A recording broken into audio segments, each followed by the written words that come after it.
ఈరోజు దేవుని వాగ్దానం. నన్ను అనుసరింపగోరువాడు తనను తాను పరిత్యజించుకొని తన శిలువను ఎత్తుకొని నన్ను అనుసరింపవలెను. తన ప్రాణమును కాపాడుకొన చూచువాడు దానిని పోగొట్టుకొనెను. నా నిమిత్తమై తన ప్రాణమును ధారపోయువాడు దానిని దక్కించుకొనెను.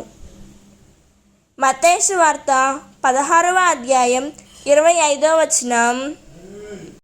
ఈ వాక్యం మనకు ఏం చెబుతున్నదంటే, ప్రభువైన యేసు మనలను కేవలం విశ్వసించమని మాత్రమే కాదు, ఆయనను అనుసరించమని కూడా పిలుస్తున్నాడు.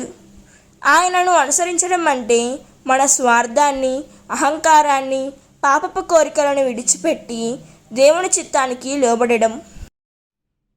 దేవుడు ఈ వాక్యం వింటున్న ప్రతి ఒక్కరిని దీవించునుగాక. ప్రార్థన.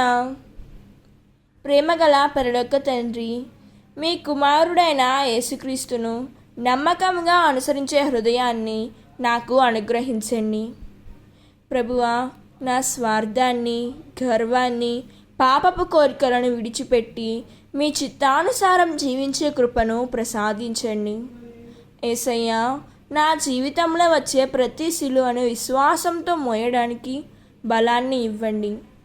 ఈ లోకపు వాటి కంటే మీ రాజ్యాన్ని ఎక్కువగా కోరుకునే మనసును నాకు దయచేయము తండ్రి. ఆమేన్. God bless you.